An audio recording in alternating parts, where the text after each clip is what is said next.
Hello, this is Mr. Gambino here with an stream. In this stream, I'll be going over the event week for this week in Grand Theft Auto Online. But yeah, starting off again, unlike the Red Dead Online event week, that one's 2 weeks long, so there will not be another event week stream for next week for Red Dead. This one's just 1 week event week though, so there will be another event week, I'm pretty sure, on Thursday like normal. And yeah. Podium vehicle for the week is the P-Fister Neon. More details, obviously, and we'll be on that later. And yeah, pretty sure I said at the end of the walkthrough part 1 I was going to do this, and then I'll probably be able to focus on Trilogy for like a whole week. So I should be able to go back to Grand Theft Auto 3, the Definitive Edition, for a while after this stream, hopefully. I'll be probably trying to do daily parts here. Oh, whoa, wow, I got the vehicle, apparently. Okay. I think I already have a P-Fister Neon, though. And I can't really... I think I have one, though.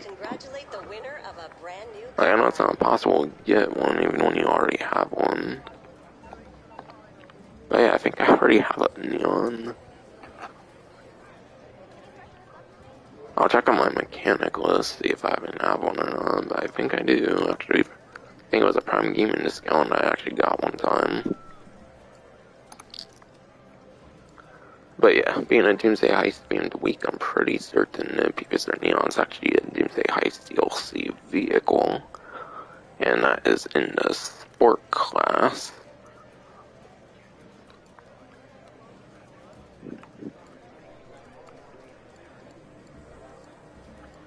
Alright, we'll preview at some discounts, by the way. Alright, I'm not really seeing it at this moment. Okay, here it is. Part of Doomsday Heist P-Fister Neon 4-seater sport car, actually. So by getting the vehicle, you save $1,500,000, which is like 1 to 2 hours worth of Kyle Perico, which isn't really that bad. Depending on the savings you make these days in comparison to Kyle Perico, none's really that bad, I would say, if you want to just get the vehicle yourself, and also customizations and stuff as well. But yeah, going into the performance here, I'm on roughly 132 spreadsheet I traditionally use, and for the lap time of the sport car, the P-Fister Neon at 17th place. So it is a good feat of several placements beneath the top 10 for a lap time. And for top speed on the Neon here, gotta find out the spreadsheet I'm using on my phone here, off screen obviously. Doesn't seem to have a very good top speed, unfortunately. Alright, yeah, now I finally found the Neon's top speed, and it's a 69th place. Yikes. Funny number 69, which is pretty cool in a sense for that reference, I guess. But yeah, 17th place a lap time, that's good feat of several placements beneath top 10. And that top speed is a 69th place. I think electric cars aren't known to have good top speeds though, so wasn't really expecting it to have a good top speed, knowing it being an electric car and all. But I think the good thing with electric cars is I think they have great acceleration, which means that they actually get to their top speed pretty quickly. And yeah, I don't think the stats are necessarily the most accurate stats. I think there's other stats that the vehicles tend to have in the game when customizing them. But yeah. P-Fister Neon, the coolest thing I would say really about it is that it's a 4-door sport car. There's not necessarily that many of them. But performance isn't really there, so not really a good worthy pickup, but unfortunately I did end up winning it. And it's funny too, because I think I actually have a P-Fister Neon already. I think either in my office garage 2 or 3, I think I already had one. I actually didn't have to put one in there, actually, I don't think, so...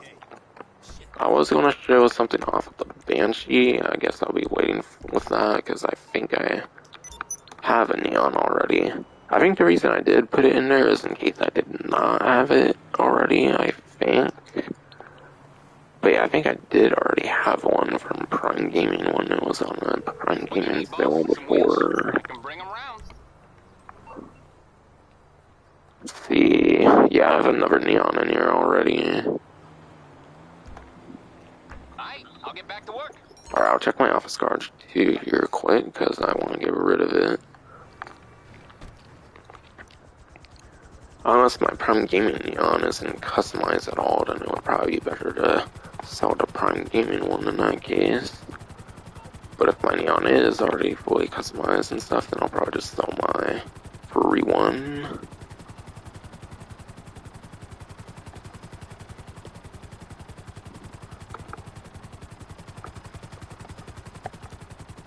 So I'll go into town trial stuff and all that a bit later. I'm just having to deal with seeing if I need to get rid of that one or if I want to get rid of the other one. And yeah, I kind of had a feeling I had it, but I wasn't entirely sure. I didn't want to accidentally get rid of a vehicle if I didn't have it.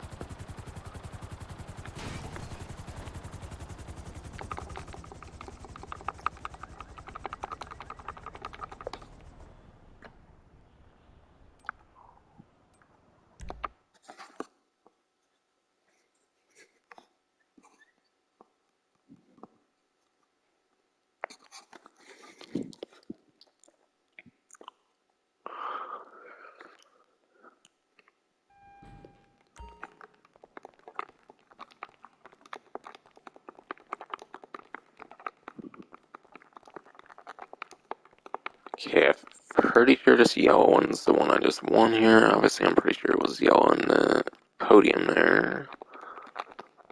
And then I think I have one on the top floor here somewhere as well. Which I think that one should be customized. Yeah, it's like my crew color, I believe. And it's probably got some customizations. Oh yeah, spoilers. See a spoiler on here. Oh yeah, so I'm just gonna get rid of my podium vehicle real quick here. I just want to make sure I did not want to risk getting rid of a vehicle I didn't have. Like, yeah, I mostly knew I had one, but yeah. Would have sucked to get rid of a vehicle I didn't actually have, so I didn't chance it. And yeah, this one doesn't have a spoiler on it, obviously, because I just won it. I know I'm not going to get anything for selling it, but I don't want it, so... I might have to go to Santos Customs, it looks like. That sucks. Yeah, I'll have to go to a custom shop here, that sucks. See you next time. For some reason, you can't sell them in your office garage. And yeah, I'll show something off with the Banshee as well. When I'm at the custom shop, I kind of was needing to go there anyways, so this kind of works out.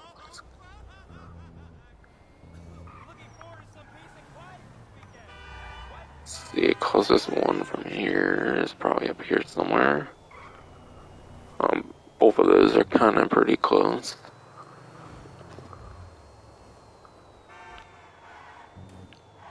Yeah, sorry for the blatant, like, talk of the pre-and race time trial and stuff. Again, I just want to make sure I had this vehicle. I had a good feeling I did. But there's so many vehicles in this game, it can be kind of forgettable at times. So once I get through all this vehicle talk, then I'll get into pre-and race time trial and stuff. And yeah, like I said, I wanted to show off something with the Banshee anyways, because I actually got a brand new livery in this event week. Did you want me to perform?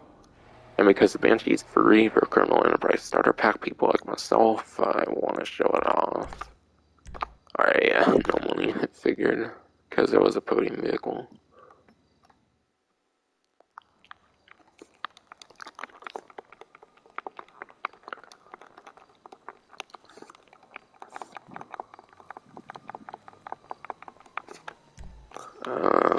Yeah.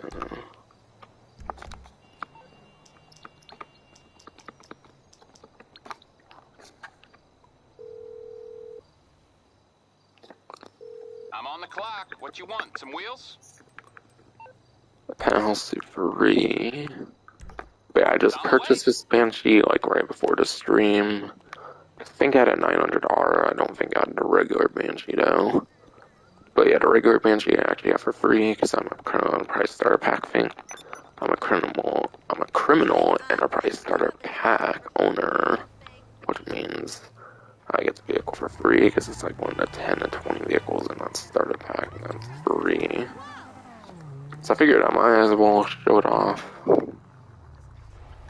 This vehicle already had like 10 liveries with the first day of Los Santos tuners, but it actually got a new 11th livery now. I think there's 4 more that still have to arrive for the Banshee. And if you don't want to like get a Banshee in online, you can actually look at the liveries in the story mode.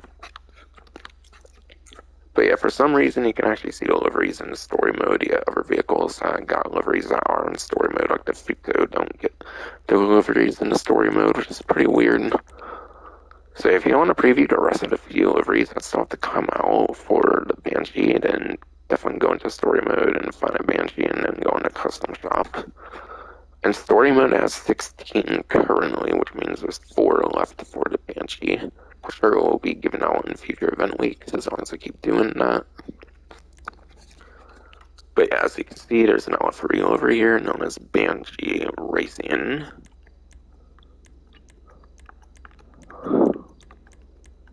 Beta 10, I think were available on the first day of Los Santos tuners, and then yeah, no, there's this one.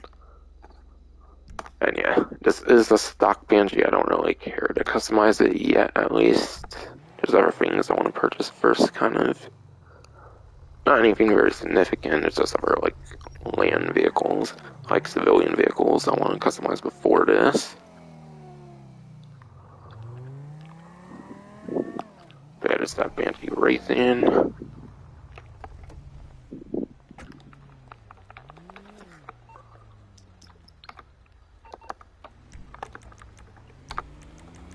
And now I'll get my, like, typical, like, Benny vehicle that I've been showing off recently.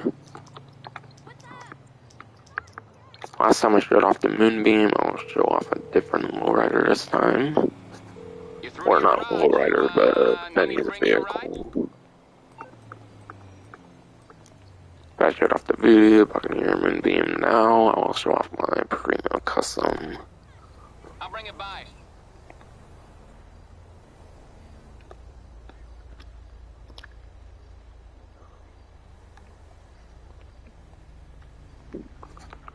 So this is the vehicle I'll take into the cart meet, I suppose, for today.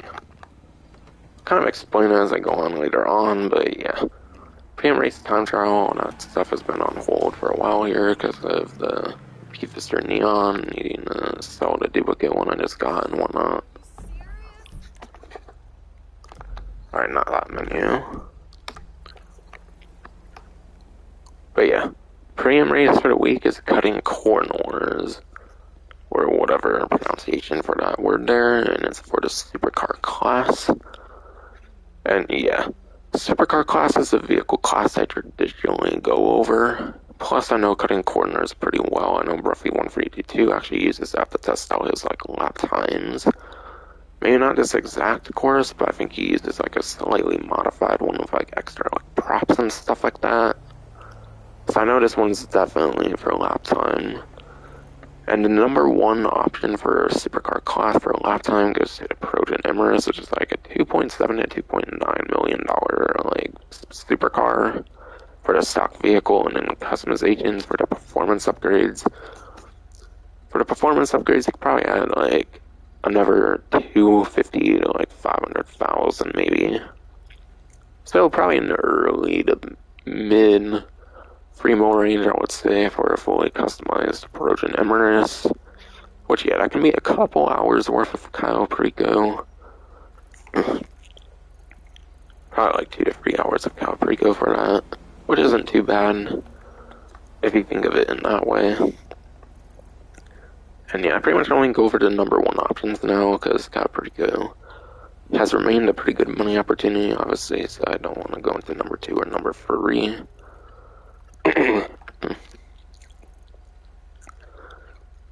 The time trial, the regular time trial for the week is Galileo part time of 2 minutes 5 seconds apparently.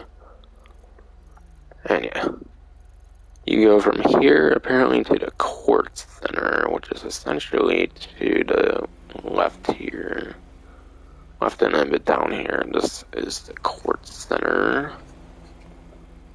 Being in the hills and all, I imagine that's mainly going to be reliant on lap time, as most things are.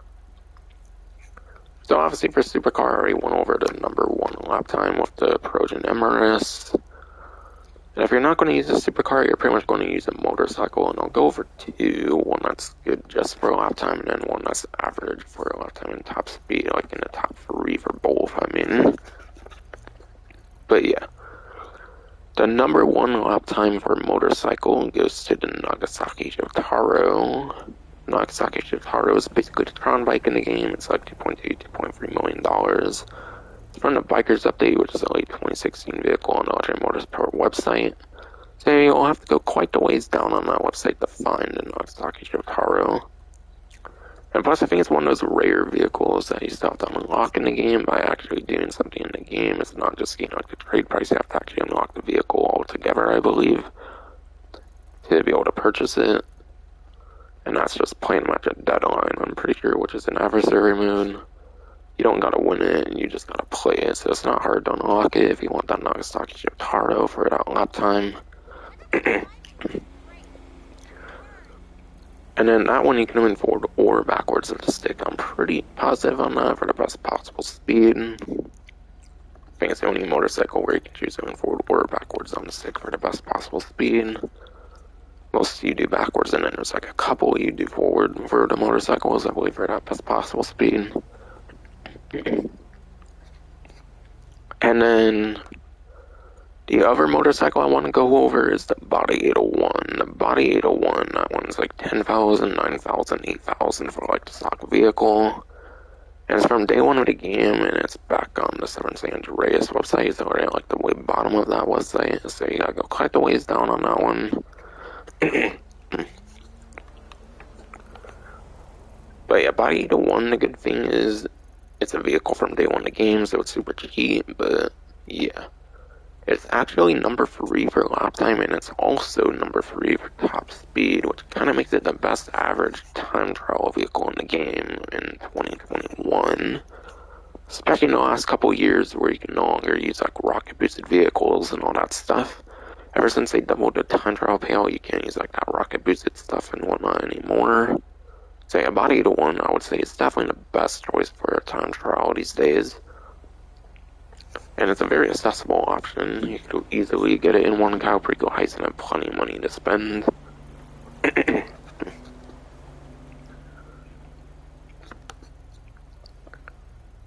And then RC Bandito time trial. Where is that? Okay, RC Bandito time trial is actually the last of the 10, and that is Power Station. So once next event week kicks in, then it will be back to the first one, which is Construction Site 1. But yeah, for this and even the regular time trial, I would recommend looking into like a guide on like YouTube or something. That's probably the best way to go about like doing it efficiently.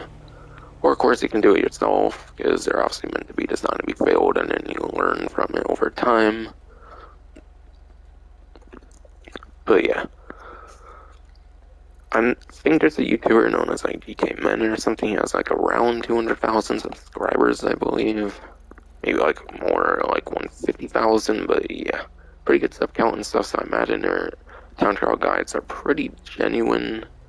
So GTA Men's a recommendation I have if you want like RC Bandito time trial guide especially. Because that one is only one vehicle, so that one relies more on strategy over vehicle choice, I would say, like the regular time trials do.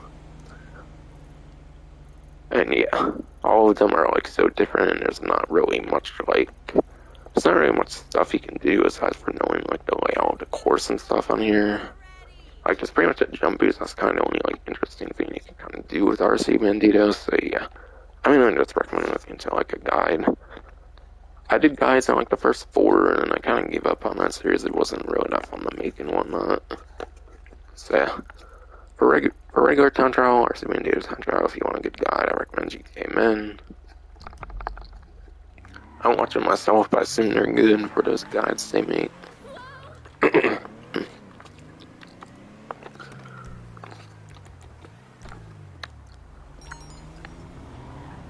Alright, South American imports apparently maxed out.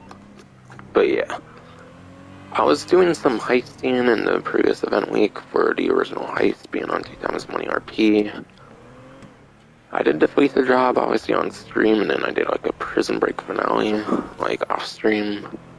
I kept trying to go for like humane labs. I kinda tried like one Series A maybe, possibly, and then like a Pacific Standard. And of course random suck dick in this game, so couldn't really do that for shit.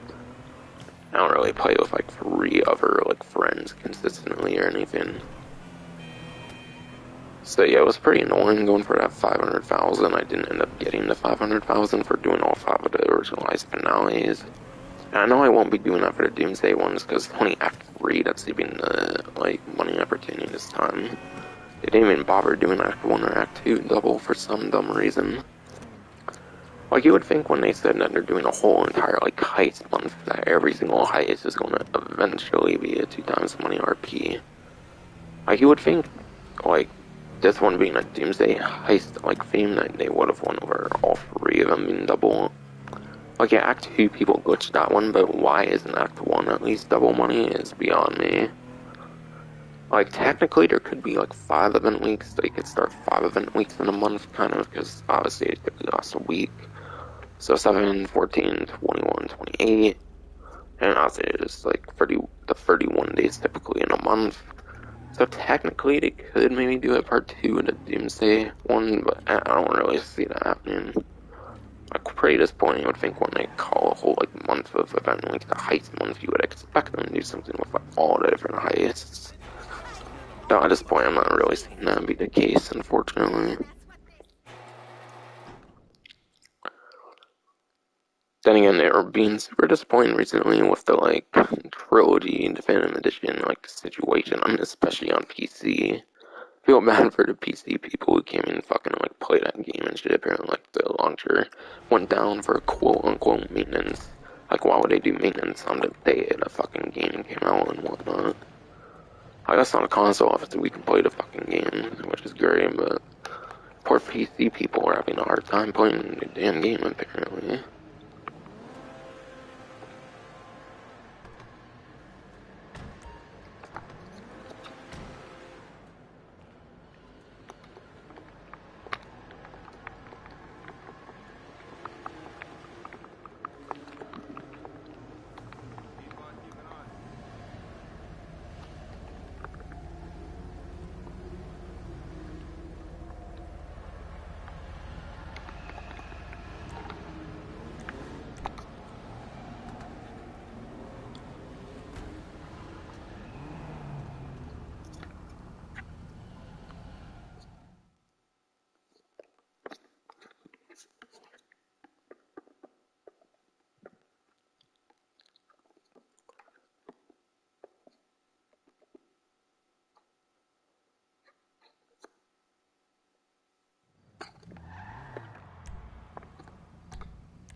But yeah, not prize rides, but the test rides this time around. There's the NS Remus, Warner HKR, and then the RT3000. Unfortunately, they did not do what they did like a couple weeks ago, where they like put a different vehicle that's not like a tuner vehicle in there. A couple weeks ago, they did like the Pariah, which was definitely pretty fun, not having a thing of all 3 tuner vehicles for once. But yeah, they've kind of went away from that trend for some weird reason.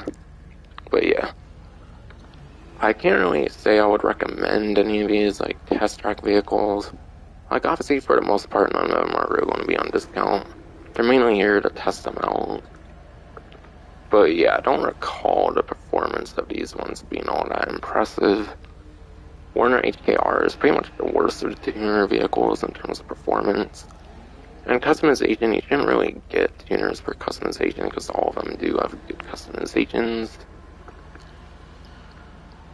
Remus, even though it's like one of the like 12 sport cars, it's one of the like worst of the sport cars. I believe the same goes for the RT3000. So I wouldn't really say these are really worth picking up.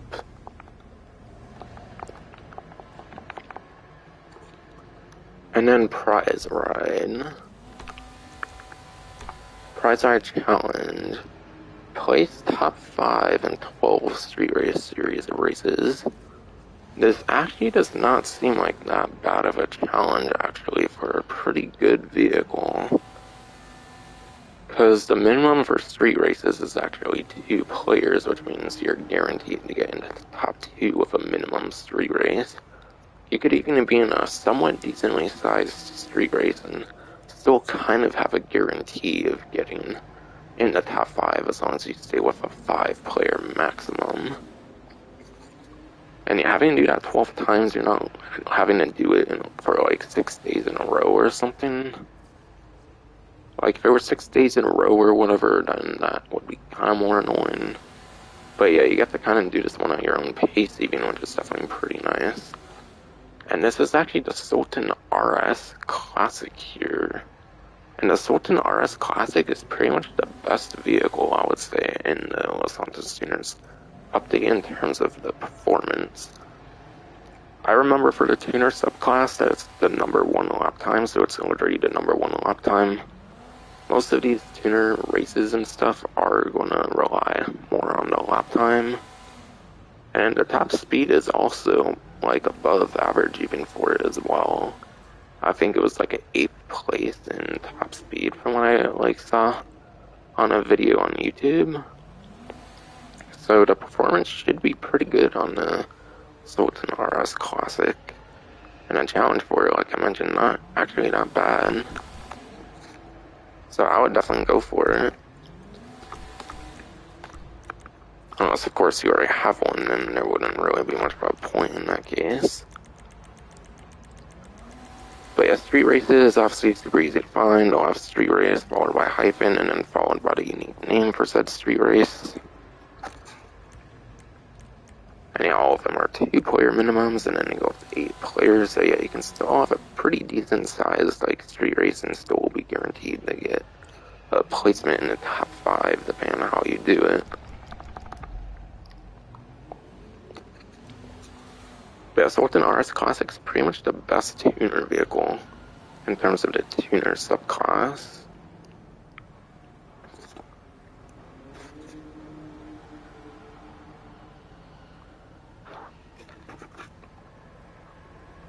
I'm gonna check my stream here real quick. Alright. But yeah, that's kind of lame. I get viewers in like a GTA event like stream, but not like an actual like GTA free walkthrough or something, but whatever. I'm not gonna complain, I guess. And yeah, I didn't really talk about my vehicle I wanted to show off.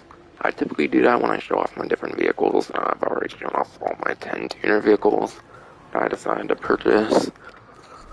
But only Primo, that's one of the original like few to several like lowriders in the game. Benny vehicles is one of the few to several original Benny vehicles back from the original lowriders update. It's a sedan. I don't necessarily remember just like performance of it's really necessarily not great. I think sedan is being like a Chapter V12 or something like that, and then like the new Tailgater S, I believe, in the top couple spots. I don't know, this one's possibly a pretty good pickup if you want like sedan performance for some weird reason, but yeah. I don't know why, but I went with like a pretty red theme, like a dark red with like wine red, Cabernet red maybe as well. I went with a very red theme with this vehicle. I don't exactly know why. I didn't really have much of a basis necessarily for this one. I don't know. I think I did kind of theme it off of the livery. I think the last of the livery is for what's like a burgundy or like a red or something. So I figured it went pretty well for going for a red theme. And yeah, I did the red headlights and whatnot for the colored headlights. I actually did the like red wall things there for the wheels, for the Benny rims.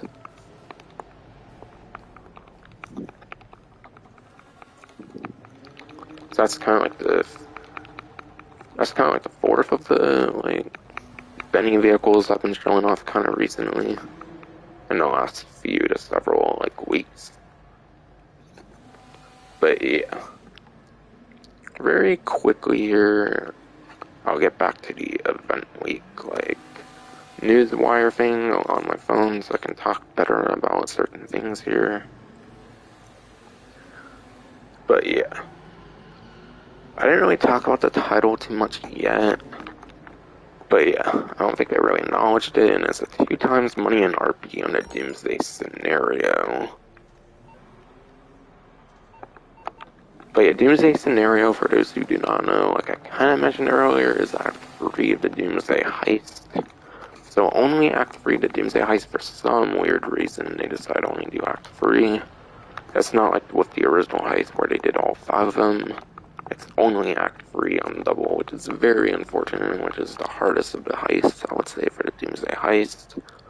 In my opinion, it's actually one of the worst heists in the game. Like, it could even be kind of worse than Prison Break. I don't know, I feel Prison Break is definitely the worst, having a 4-player count, and like, the pilot role is really fucking dumb. I mean, I was like, infinitely respawning laser jets that can even use their fucking explosive cannons. Like, they don't disable them using the explosive cannons on that shit. Yeah, the demolitions can tend to suck sometimes, I feel, for destroying the jets and all. But I feel like the Doomsday scenario is literally like the second worst heist, and that's the only option if you want that double money this time around. It's not like what they did with the original heist where all of them were double. But now, of course, they make it only the Doomsday scenario. Act 1, Act 2, completely forgot about those ones. Like I mentioned, I feel like Act 2, I heard people glitch that one a lot, so maybe that one kind of makes sense in doing that one. But come on, like, why no Act 1 double as well? That's really dumb in my opinion. Like, I thought the whole point of, like, a heist month, like, event week theme, doing, like, heist stuff for a whole month, you would think they would do all 3 of them in one single event week, but no. And watch Diamond Casino just be like diamonds, no like double value on like all the other like stuff. And then Caprica might just be like 1 pan for Sacho again or something. Like I could totally see that being the case. Like, are you really gonna tell me that it's gonna go super downhill from here on out for the rest of the heist month? Like seriously? In my opinion, Act 3 is not worth doing considering all the like different like setups where you have to go in like separate lobbies. There's all kinds of like juggernauts you gotta kill and stuff.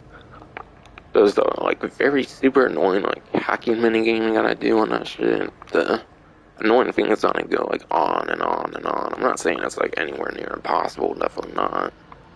If even one other person's pretty damn good at it, then yeah, obviously that's great. But I just don't feel it's one that I don't feel it's a very fun heist personally, quite frankly. So honestly, that's just what pushed me into doing probably Kyle Prickle Heist in the quote-unquote heist month. That's kind of pretty sad. I don't encourage people to do Act 1, Act 2. There is something for that, which I'll mention later on, I suppose, but yeah.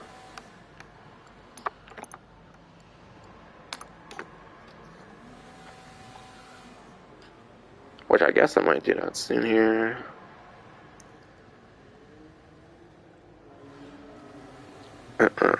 Just gotta see where I'm leaving off at here. But yeah, if you complete all 3 Doomsday Heist finales, that's Act 1, Act 2, and Act 3, which again is the only one that you'll be getting the double money for, then you'll get 500,000 if you do all the different heist finales for the Doomsday scenarios, all 3 of the acts for the Doomsday Heist. Doing all those is $500,000, just like what they did with the last one, doing all the original heist finales. Doing Act 1 and Act 2 for 500,000, in my opinion, not super worth it. Just stick to Cayo Perico, in my opinion, for sure, honestly. In my opinion, it's just worth sticking to Cayo Perico when they don't even bother with Act 1, Act 2, making those double at all. Like, doing those 2 for fucking 500,000, not worth it. And that will apparently be in your Mace Bank by November 21st for the 500,000. Completing any of the 3, though, will get you the Atomic Motorsport livery for the Sultan Rs Classic.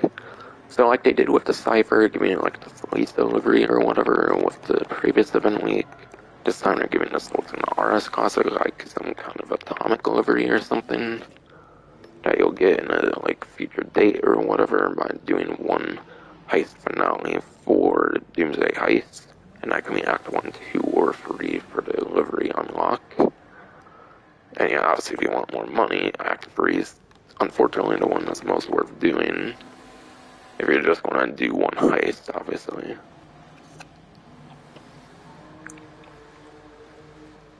And yeah, you also get that, like, 72 hours of login after the 22nd. So within, like, the next couple of weeks, that livery would probably get delivered to your account, whatever.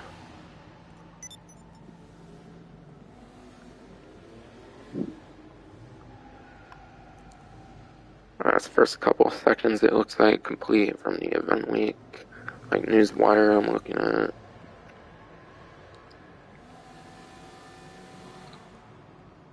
And yeah, if you want to kind of see what the livery looks like, it's on the Rockstar Newswire on the event week Newswire. Oh yeah, there's a t-shirt thing I actually want to show off here. And it's Grand Theft Auto 3 themed, which is super cool. I like the Grand Theft Auto 3 themed things. I'm waiting for a particular outfit from it though. That's the one I'm super hyped for. I mean, it's not one of those Santos things that they just don't use, like the Halloween like parachute bag. There's apparently supposed to be a Halloween parachute bag, which never really made its way into the game. And there was supposed to be like Eco and like Bronco livery, which would have made sense around Halloween being like red and green. But maybe they're not gonna bother with those couple things from that like video I did. Kind of weird that they would put that kind of stuff in the game and not even seem to use it. But yeah. Clothing store, I just want to kind of get to the closest one.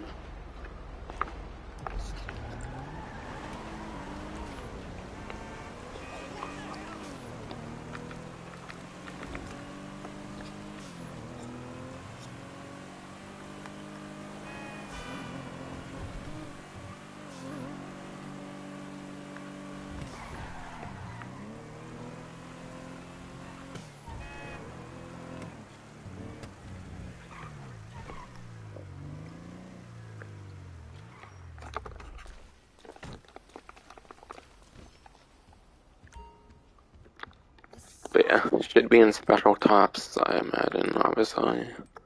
Okay, that Circle Loco one, I think I haven't been in here since doing the media sticks thing. I think that was from doing those media sticks before.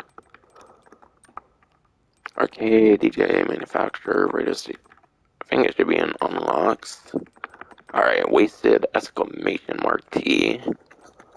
But yeah, for those who do not know, apparently for Grand Theft Auto 3, it might even be for like all the 3D Universe Grand Theft Auto games, the wasted actually used to have an exclamation mark.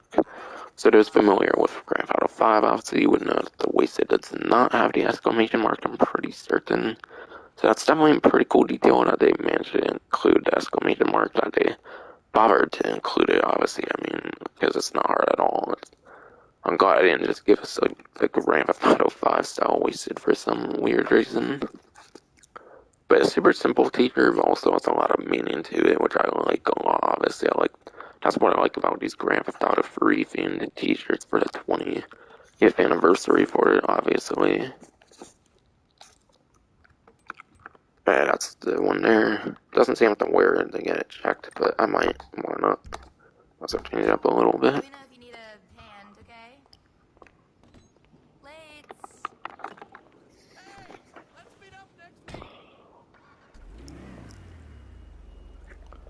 And yeah, I showed off the Banshee livery earlier in this stream. I had special vehicle races and then special vehicle work. And also there's bunker research speed doubled. I'll go back to car meet so I can talk about those hopefully easier. And I think from there it should mainly just be the discounts, so basically just money opportunities and then discounts to talk about.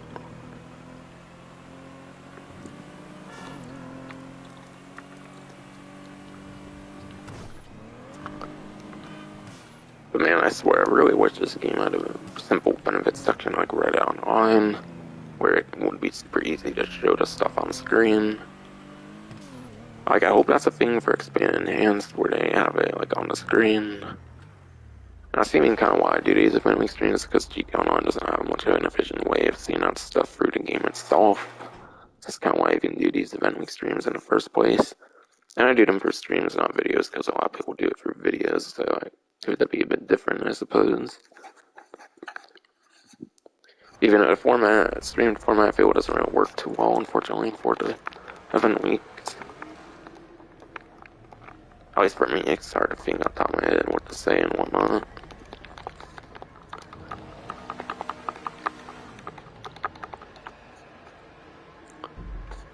But yeah, I'll start off with a pause menu, and I think there's only one tied to the pause menu for the money opportunities. And I already went over to like Doomsday Heist, Doomsday Scenario Act 3, double money, since that's the only one. Basically not worth it, like I mentioned, but yeah. The money opportunity in the stunt race section is actually for the Deluxo special vehicle races. Like I predicted with the last event week, I figured that they would do the Deluxo special vehicle races on a money opportunity for this event week, because obviously after the original heist, we did Doomsday Heists. And yeah, there's triple money RP for the Deluxo races. And yeah, Deluxo races is definitely quite fun, obviously, because of the like hovering capability. It can go over like water and stuff. They're definitely pretty fun. Definitely make sure to play these again if you want to play them before they get vaulted again. Because I'm pretty sure they're only added back in the game like temporarily, obviously, like they've been doing it for a while now. And it's even triple, not like double.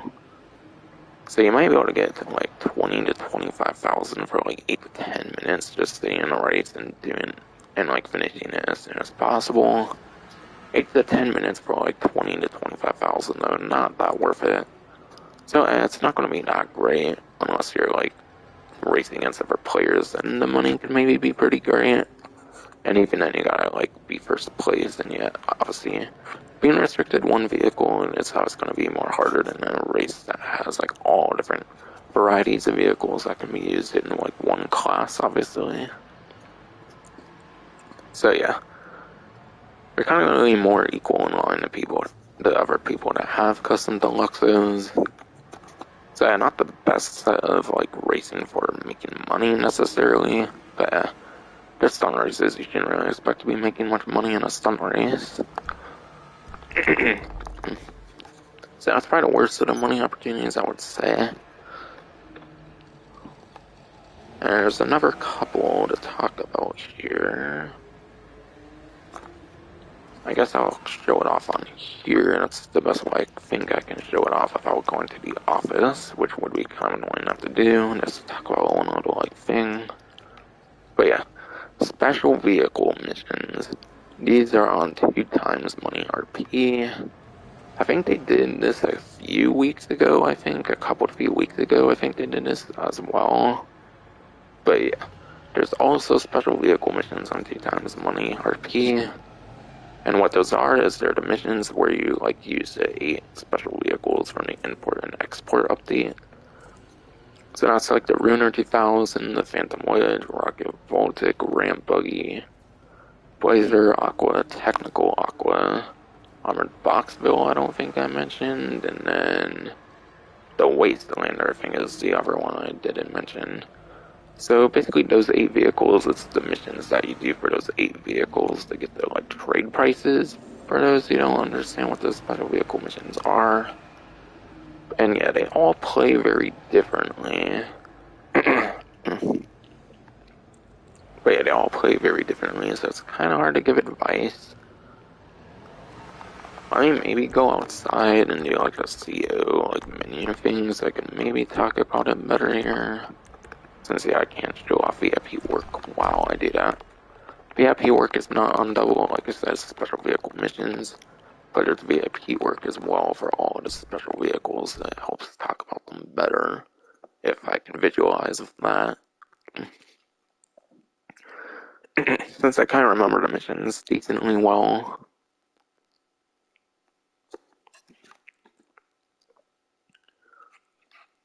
So that's why I'll be in the menus to talk about the special vehicle works. I just gotta see the names of the vehicles again and I kinda know what to mention. But yeah, the Phantom Wedge special vehicle work, that one involves like collecting like different like things. I think you collect like different things that like cash throughout like the city or something with the Phantom Wedge on the special vehicle work. But yeah, obviously there's like 3 seats in the back. You need at least 2 players, so as long as you have 2 players, it could be kind of decent since you get to have 2 people in the cab and not on like the back seats. I'm not saying you need 4 players for the special vehicle works, but I think you should be able to do it with a minimum of 2. But yeah, that one's kind of annoying because you gotta like grab cash and stuff, and when you're grabbing cash, you could probably be like shot by NPCs and stuff. So in my opinion, this Phantom Wedge special vehicle work is not really that worth doing. The Ruiner 2000 one, I know the Ruiner 2000 one, you go into like Port Sancudo, just pull up a bunch of vehicles and go somewhere. That one's super easy. I think the payouts kind of differ depending on the one you play though as well, but yeah. I think the not fully loaded, I'm talking about the special vehicle work, I'm just using this as like a guidance kind of, like I mentioned. But yeah, Ruiner 2000 is definitely the most replayable special vehicle work, so that's definitely the one I would play, if any. The Ruiner 2000 one's the top tier one. The Technical Aqua one, I don't really necessarily remember that one being that great, so that one I probably wouldn't worry about too much for special vehicle work. Not Transporter, this is just a guidance thing I'm using here again. But yeah. I think the Wastelander one, you have to go to like the Sandy Shore like airstrip if I recall, and you gotta retrieve the like Wastelander, and then you gotta like take it to like a gas station or something, or something like that if I remember. The Wastelander with its high suspension can actually go into high waters. You can kind of go into like the rivers tied down like sea with the Wastelander, which makes the mission pretty easy, I remember. So if you do it right, the Wastelander special vehicle work can be a pretty good one to do. The Armored Boxville one, I don't remember that one necessarily being all that bad. I would definitely say it's probably better than the one for the Phantom Wedge, and then the Technical Aqua, I would say as well. Rocket Voltic one, I think you kind of like go to different places in the city. You gotta like kill enemies, maybe do like hacking things as well or something. I don't remember the Rocket Voltic special vehicle work being all that bad, so that one's a fine one to do. Ramp Buggy, the Ramp Buggy special vehicle work I believe involves like helping I think it involves helping NPCs rob the Union Depository or something. I think you're basically like the getaway drivers with the Ram Buggy, or like you help them get away or whatever from the Union Depository. But the Ram Buggy one, I don't recall being that bad as well. And the Blazer Aqua one, Boys are Aqua 1, you're highly exposed, so you'll be getting shot a lot. And yeah, if you do good with the machine guns, it's not that bad, and obviously you can get off of them, I believe. They'll like use your regular weapons. But yeah, I think the Boys are Aqua is definitely one of the lesser good special vehicle works. So I'll kind of go over all of them again now that I kind of explained them. Phantom Wedge one, in my opinion, not the most worth doing. The Ruiner 2000 one's the best of the special vehicle works. The Technical Aqua, I don't imagine that one's super worth doing for the special vehicle work. The Wastelander, that one has a okay to decent one, but definitely not one of the better ones. You kind of take you technically have to take the Wastelander into. You kind of have to go cross country into like the rivers and stuff with the Wastelander, which is not necessarily the greatest experience in a sense. The Armored Boxhill one is mainly just defeating a lot of like enemies and stuff like that. That one's not too bad. Velocity, that one, not velocity, that's just a like guidance thing, as I mentioned, for remembering the names of the special vehicles and trying to remember the special vehicle works off the top of my head. The Rocket Voltic one's not bad. Same with the Rambogi one, that one's not bad either. That's a pretty decent one. And yeah, Boys are Aqua one I probably want to do again. So first time going over it, I'll kind of just say good, bad, and whatnot. Okay, top tier for the special vehicle works. I would say this one's bad. Decent, decent, decent, decent. And then this one I wouldn't really bother with for the special vehicle works. Again, for what I was talking about, just focus on the vehicle names that were popping up, not the actual like VIP work. I was talking about special vehicle stuff. I was just using it as a guidance again. Do you know how embarrassing it was to wait lunch?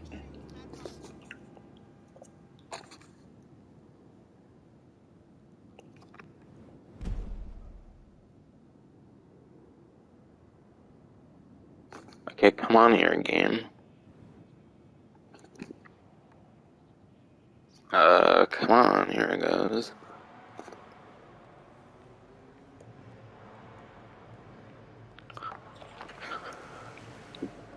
And this one, the last one here I'm going to be mentioning for the like money opportunity kind of stuff isn't necessarily a money opportunity, but it's for research.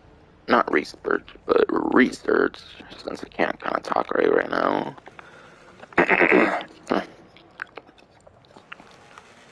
But yeah, bunker research speed doubled. I read the little thing. Once your underground layer is all set up, you'll need to get your bunker staff cracking on research to unlock the latest and greatest in military design, weapons, equipment, and adornment for said upgrades. Luckily, all bunker research speeds are doubled through November 17th. Maybe it's something in their coffee, or maybe it's some mounting pressure coming down on them from corporate, who's to say really. So yeah, bunker research speed is doubled. And what that means is any of the like gun running unlocks you need, like if you need like the oppressor missiles, if you need like the better weaponry for like the half track, if you need like the proximity mines and stuff like that, any of like the gun running stuff that's tied behind like the research kind of stuff, that's the speed for that is doubled apparently. So basically you'll be unlocking things 2 times as fast for your bunker research, which is definitely quite nice for those who still need to do that for some reason. Me, I've been done with bunker research for years now, but yeah, that can definitely be super helpful. Because doing that's a pain in the ass, because you have to actually use your like supplies, which could otherwise be used for making money off the bunker business. Though quite frankly, in the days at Cal Pre-Go, I'd recommend just like buying your way past research, I feel.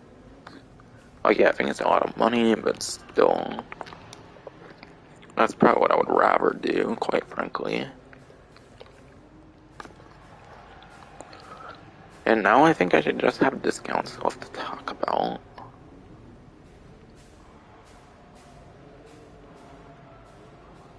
I'll make sure before I mention anything else more.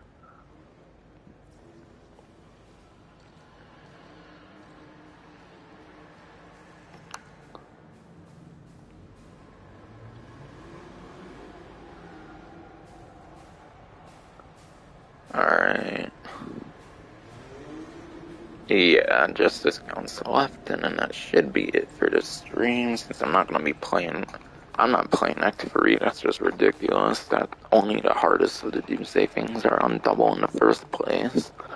And then they still want you doing all the different finales for 500,000, yet 2 and 3 aren't even on a double money opportunity. That's just ass. That's just fucking laziness, Rockstar. Like, come on.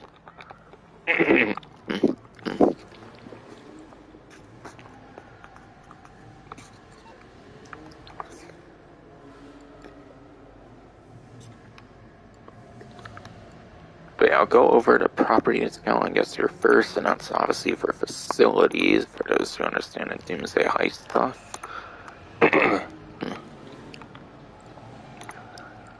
But yeah, for example, the Polito Bay facility, which is the cheapest one, which I think is actually the best location if you want to do Act 2. It's actually the best Act 2 location, I believe, right here. Instead of 1,250,000, it's a measly 750,000 for the base property for the facility. And yeah, renovations as well, I think, are 40% off as well, I think it is.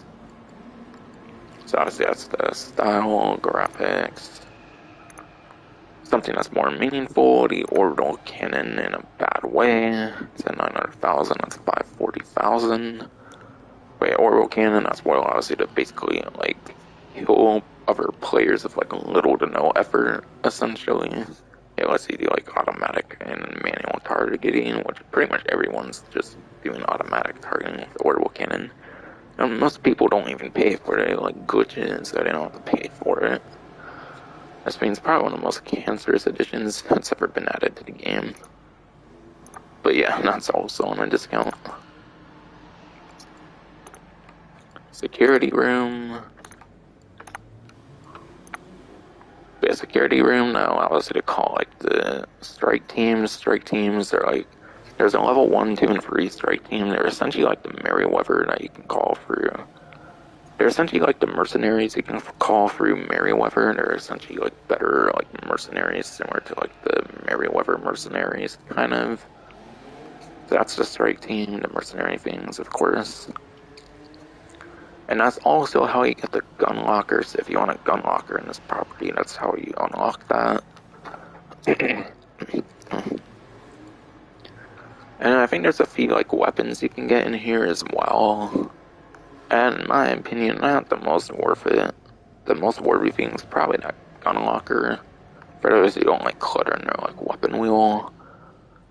But yeah, there's certain properties that actually come with a like gun locker stock. Like I know the nightclub comes with a gun locker. I know that one at least. I'm pretty sure it comes with a gun locker, complimentary. Lounge, privacy glass, and then just a bunch of cosmetics there. And then the sleeping quarters. Sleeping quarters allows you to spawn into the facility. And of course, the sleeping quarters, and of course, the facility is actually a pretty good spawn location. You don't necessarily need it in a sense. You might not even need it too much if you like have an active Doomsday heist, and Lester can probably just invite you right into your facility instead. Unless you need to actually have the sleeping quarters for him to invite you to the property. But yeah. Spawning into the facility is pretty nice if you want to go instantaneously inside of your Avenger or your Thruster. There's a couple aircrafts you can use, which makes it quite convenient for spawning. I definitely think the Kostaka and like the hangar, for example, are a couple better spawn locations than the facility. But I think the facility is definitely one of those top couple to few spawn locations that you can have in the game. So yeah, I think the sleeping quarters is definitely pretty worth it. So I would say 1.8 to 1.9 million with all the like optimal customizations with the discounts right now, and then obviously there's the lounge, facility graphics and style that are more of the cosmetic upgrades. But yeah, that's facilities, and then facility upgrades and modifications, 40% off. There's actually a couple more discounts I'll bring up here that don't really fit much of anywhere on these websites. And that will be Mark II weapon conversions and then Mark II ammunition. So Mark II weapon conversions is turning a Mark I weapon into a Mark II weapon. So basically all the Mark II weapon upgrades are 50% off, half off. So I get half off for upgrading your weapons for Mark II variants for the 12 that can be upgraded to Mark II versions. The couple I probably recommend the most would probably be the pump shotgun, since it has the option for explosive rounds, which is quite useful. And then the heavy sniper Mark II, again, that's one of the couple that can have the explosive rounds. I think the heavy sniper and then the pump shotgun Mark II are a couple of the more worthy ones to do. There's also the heavy revolver. The heavy revolver, I think, is the only Mark II weapon where you have a guaranteed chance of setting enemies on fire if you do the incendiary rounds. So the heavy revolver, I'm pretty sure if you get a Mark II for that, can actually put enemies on fire guaranteed. Whereas on other weapons with the incendiary rounds, things like a 10% chance or something. So I would say the pump shotgun Mark II, the heavy sniper Mark II, the heavy revolver Mark II, and then I think the marksman rifle Mark II as well I would recommend. Because if you do a holographic sight on the marksman rifle Mark II, you can actually lock on the enemies with a sniper rifle, which is pretty good. Just the one sucky thing is obviously the rate of fire is not good on a sniper rifle. But having a lock on a sniper rifle is quite insane, to say the least. So hopefully that, and then yeah, ammo. Obviously the Mark II ammo, that's all the specialty ammo, like full metal jacket rounds, the armor piercing rounds, all that kind of stuff, the explosive rounds, incendiary, all that weaponry stuff, tracer rounds. All those are 50% off for the event week, which goes for another 5 to 6 days. That's when I'm doing this. I'm doing this one pretty early here.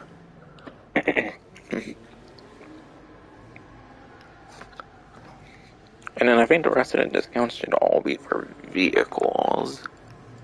So the rest of the discounts should all be vehicle ones. Alright.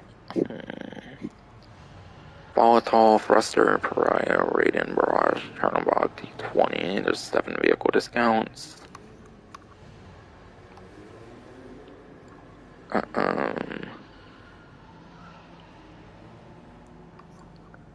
Okay, where do I start here? I'm making sure I know what vehicle websites have discounts even in the first place.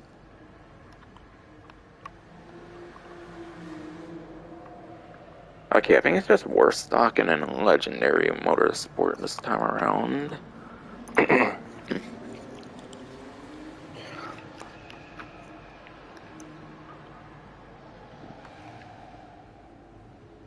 Alright, there should be free discounts on this website, it looks like, that aren't tied to Prime Gaming.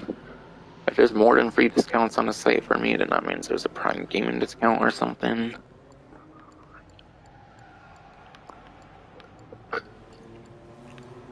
Which, yeah, Prime Gaming discounts are the same. Though I think this is the very last week to get the Z-Type and then the base Rare 70% off. So if you want that 70% off the base Rare and Z-Type for those Prime Gaming discounts, then definitely take advantage of those. And also, I think the LCC Sanctus is still free, so for those with Prime Gaming, make sure to get the free LCC Sanctus, if you still can.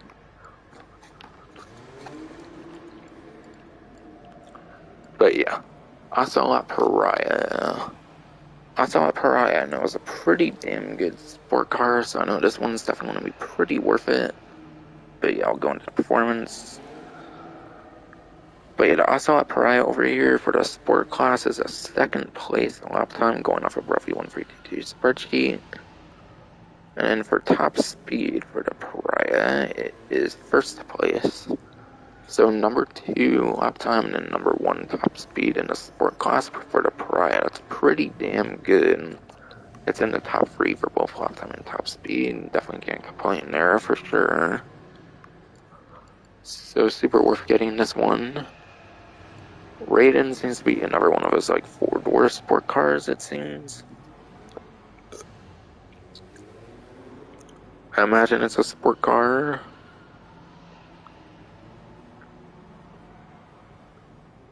Trying to find it here first.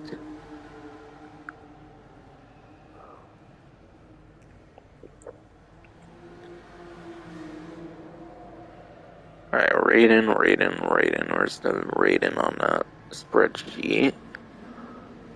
Alright, found it. For lap time for the Raiden here, the Coil Raiden is a 38th place lap time for a sport class. 38th place, nowhere near the top 10 for lap time, that's not great. And I think it's an electric car kinda, so it might not have a great top speed either.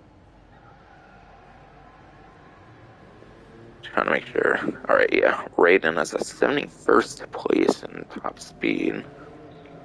So I think this was 38th place lap time, I said, and then a 71st, 71 for top speed. 38 lap time, 71 top speed. That's super horrible performance for a sport car. So this is one of the top tier sport cars here. This one's a pretty mid to low tier sport car here. So this one's definitely not worth it, and then this one is super worth it on discount. And yeah, the Pariah and the Raiden are both 35% off, and the T20 will also be at 35% off. And that one is a supercar. And yeah, Z-Type, that's a Prime Gaming discount, and this isn't even on discount, just glitched up for some reason. Because it's supposed to say free, but it says $0 essentially. Is what I mean when I say it in discounts glitched up. But yeah, Progen T20 is at 2.2 million, is $1,430,000, so you're getting around 800,000 savings. But yeah, is it really worth picking up these days? Maybe not, I would say.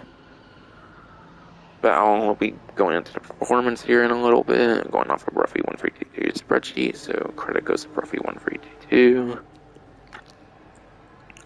But yeah, going into lap time, the T20 is actually 19th place for lap time, and then top speed, the T20 is, it's at 29th place. Okay, so 19th place in lap time, which I think is above average for the supercar class, but still several placements beneath the top 10. And then 29th place top speed, which is below average and is quite the ways beneath the top 10. So yeah, performance these days for T20, not that great, which you kind of expect, because Ill-Gotten Gains Part 2, that was an update back on the 7th gen versions of the game. So being a vehicle back from the 7th gen versions of the game makes it pretty much one of those many vehicles that just don't perform that good in these days. And then the rest should all be on worse stock. And they all probably have weapons on. them, so I'll probably go into weapon capabilities over performance.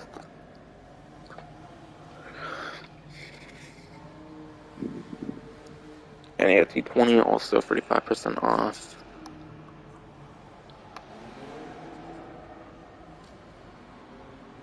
Alright. One discount's 40% off, the rest are 35% off.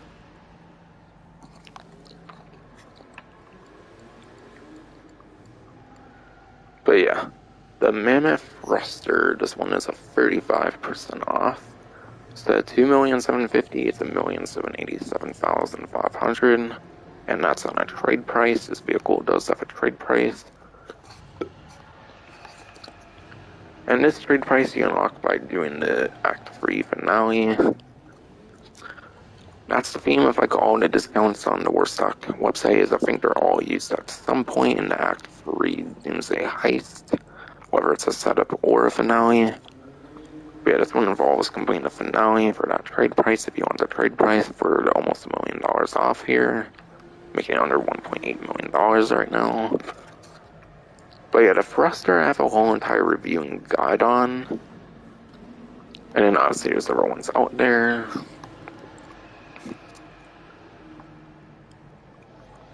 But yeah, the Mammoth Thruster It's such a small aircraft, which means it can actually avoid most homing missiles in the game. So most homing missiles that hit this, if you're going at top speed, you'll actually not be destroyed by them as long as you're going at top speed. There is certain exceptions to that rule, like I know the Akula has too big of missiles. So only vehicles with like the biggest missiles in the game can hit the thruster regardless of its top speed, but yeah. The Akula is one of those that can be a big problem for the thruster. The F-H-1 Hunter has huger missiles than most aircraft, so yeah. Hunter and the Akula will probably be kind of a problem for that, and same goes for the B-11 Strike Force that has huger missiles, but this one's limited to like 30 missiles, I believe. But yeah, this vehicle is quite unique that it can actually like avoid being damaged by most homing missiles if it's going into top speed. That's basically the best thing about it, is it's kind of invincible if you go top speed to most homing missiles, aside for very huge ones. Like those couple vehicles I mentioned, those are the top couple examples I can possibly think of. The Mammoth Thruster is a pretty good buy in my opinion. I feel like you can definitely get some pretty interesting use out of the Mammoth Thruster for sure, so I feel it is kind of worth buying this one. And it can be armed with the machine guns, it can be armed with machine guns, so I think they're fixed, you can't like move them around that easily, so you have to actually move the jetpack to be able to aim with the machine guns, which kind of sucks.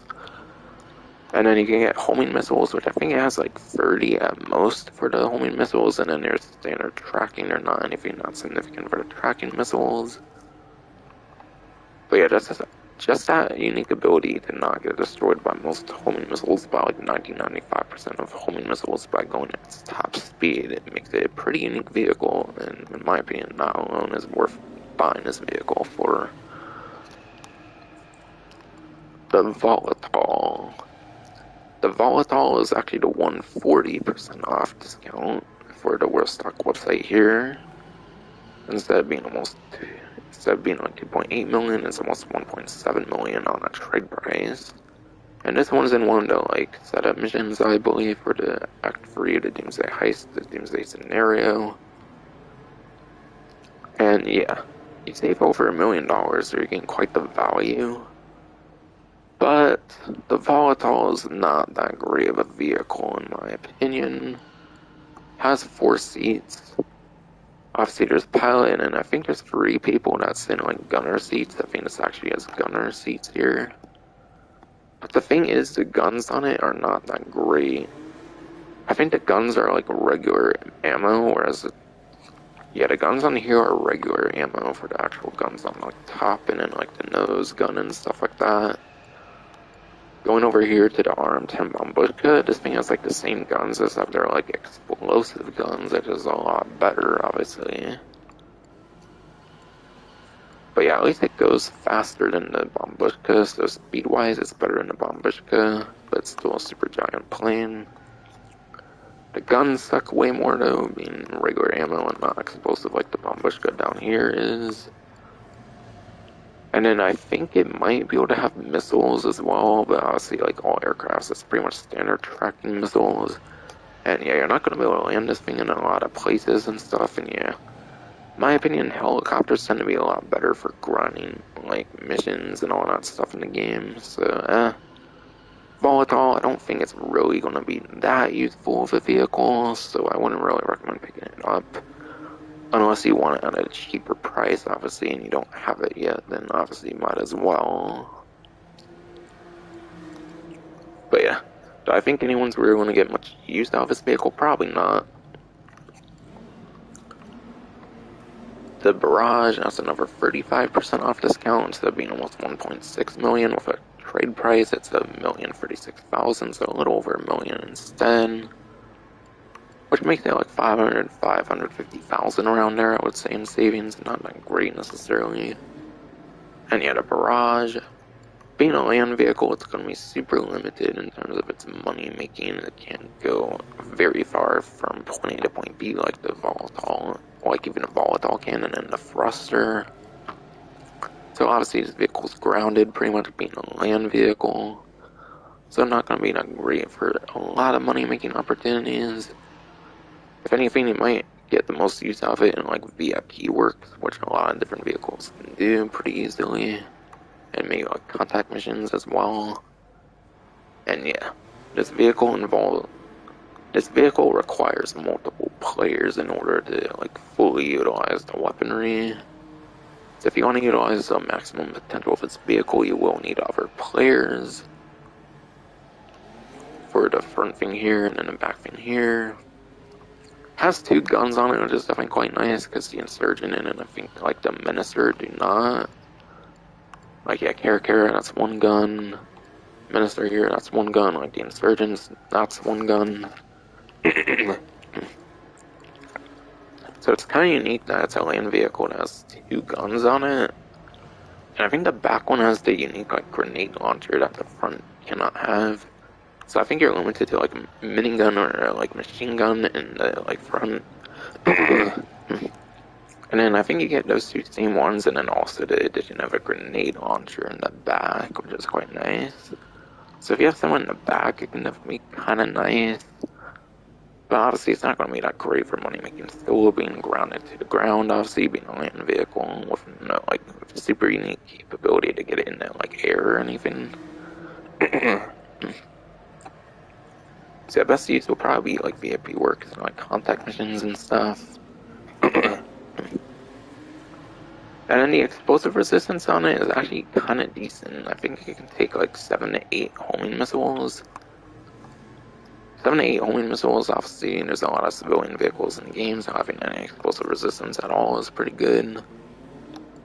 I think like the Insurgent pickup custom has better explosive resistance though, but still the explosive resistance is still pretty decent on the Barrage, I would say, so there's that as well.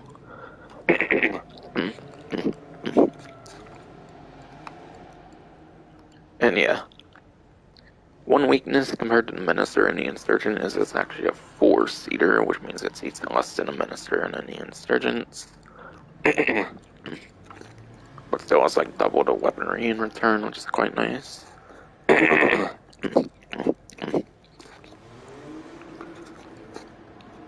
yeah. But yeah, do I really think the Barrage is going to be that useful? Probably not. Having the Volatile and the Barrage are definitely not going to be that great for making money. For making money, I feel the Volatile is way better for making money than the Barrage.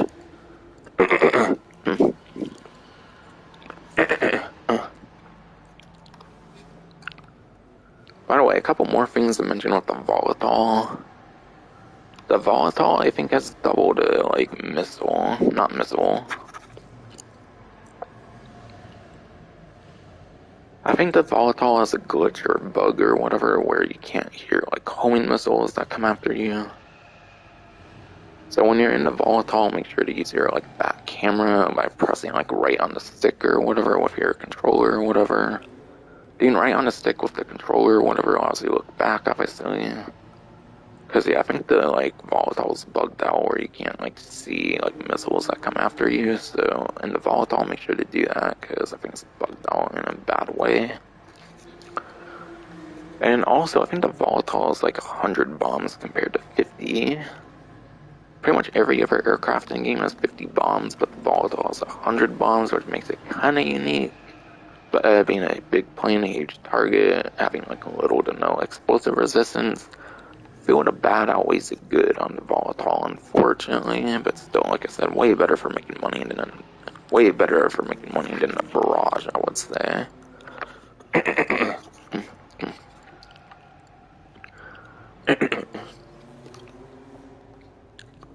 And then last but not least, the Chernobog. This should be the final of the discounts. And this is 35%, and this is 35% off as well. Trade price instead of being 2.4 million, it's 1,618,500. So almost 800,000 in savings, which is kind of decent. But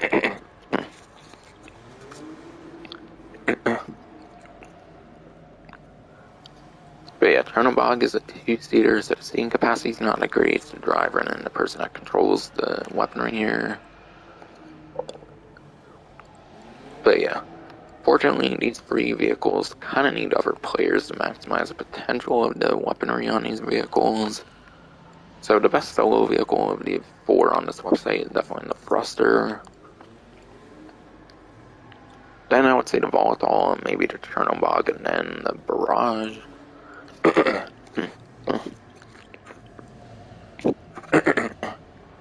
But yeah. Chernobog, it looks armored and all, but it does not have armor. So this thing does blow up on one rocket, which is unfortunate considering how, like, low it is and, like, all that kind of stuff. The weaponry is not necessarily the greatest either, in a way. I don't know. Jets can have kind of a hard time avoiding the Chernobog missiles, I feel, from what I've heard and, like, seen and all of that. But, the unique, like, missiles that it has isn't really worth not having explosive resistance, I would say, on this vehicle, quite frankly. But yeah. The missiles are kind of unique with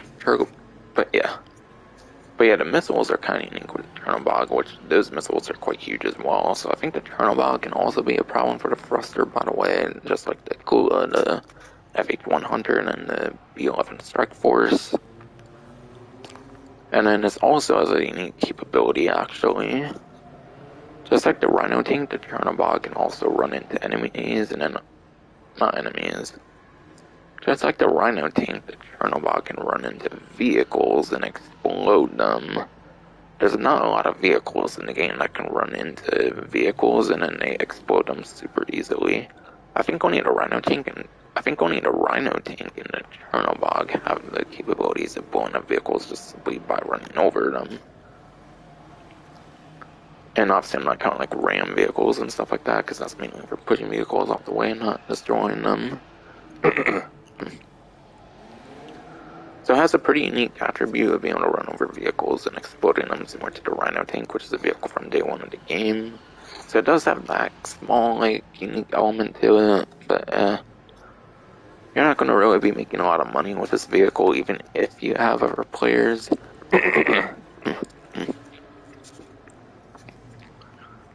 Even if you have another player, I definitely don't think you'll be making that much money with this vehicle, unfortunately, because it's grounded, it's not able to go in the air and stuff like the Volatile on the Thruster. But yeah, quite frankly, I think the best money-making vehicle for the discounts will definitely go to the Thruster, then the Volatile, then the Barrage, and then the Chernobog in that exact order, actually.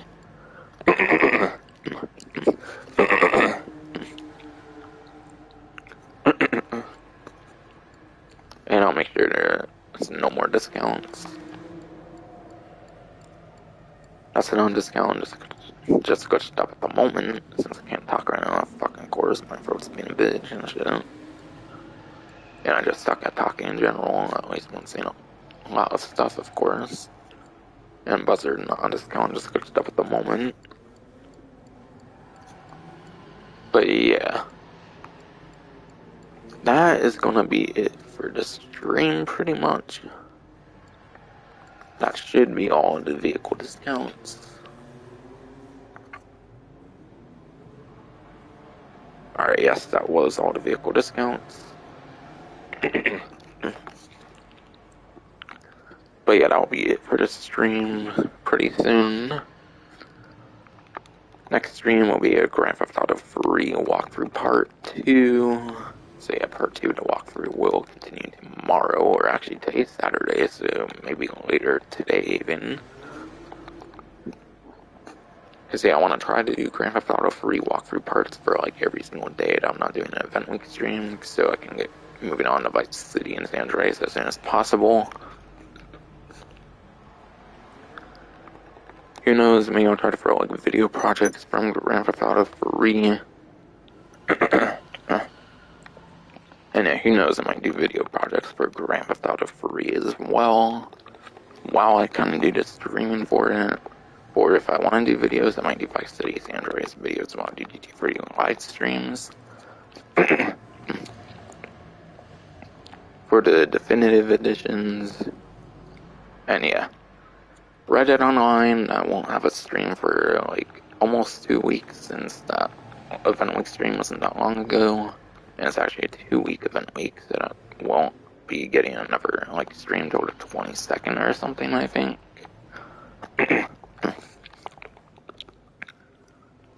So yeah, Red Dead won't be able to do that for a while.